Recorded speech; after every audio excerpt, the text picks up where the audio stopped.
Naalala ko po nung high school pa lang ako, uso na mga endearments, especially for those who are in a relationship.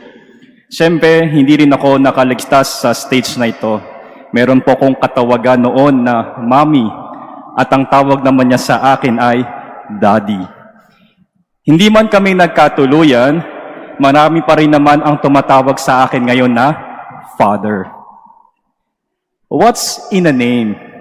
Name or endearment shows closeness.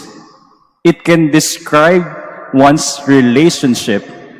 For the past 2 Sundays, we witnessed how Jesus talked with Peter and how he called him. First, Jesus called him, "You are Peter, and on this rock I will build my church." He commended him when he recognized Jesus as the Christ and the Son of God. Second, Jesus told Peter, "Get behind me, Satan. You are a hindrance to me."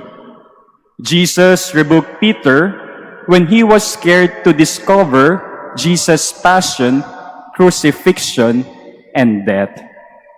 We recognize how Jesus addressed Peter differently, from being the rock to being a stumbling stone, which clearly illustrates the ups and downs of Peter. Despite Peter's inconsistency, Jesus did not give up on him. We too can relate with Peter. Our journey in our faith has its ups and downs. But Jesus does not give up on us either. Jesus understands that discipleship takes time, so he does not get tired of reminding us of how we can respond to God's invitation to holiness.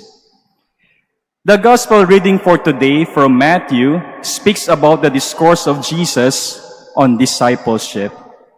Jesus emphasizes the need for fraternal correction as an obligation and responsibility of those who follow him. Like Jesus, who has been straightforward to Peter, especially when he falls short of becoming a true disciple of him, Jesus invites us to do the same, to be fraternal and genuine in our reminders. Honestly, I had a hard time reflecting on today's gospel. Fraternal correction is challenging and might be one of the most difficult tasks.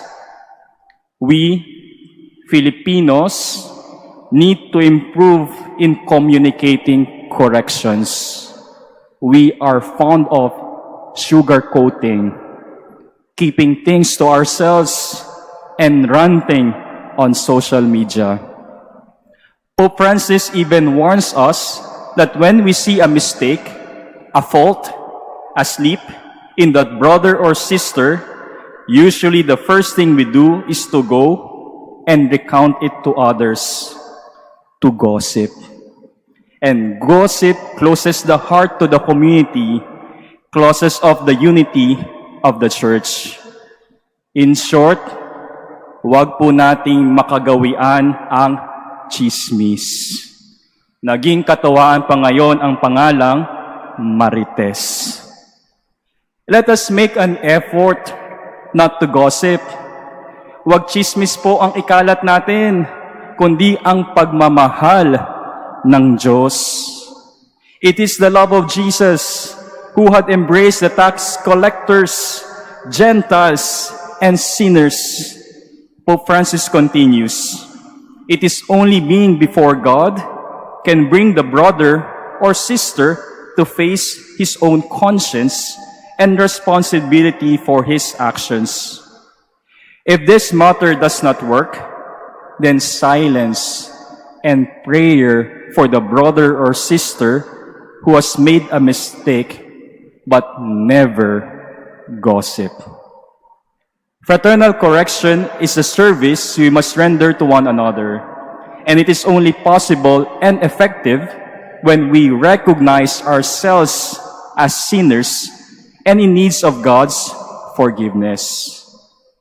If Jesus allows us to stand up every time we fall, we must do the same for others. If Jesus is patient with us, He invites us to be patient with ourselves and more so with others.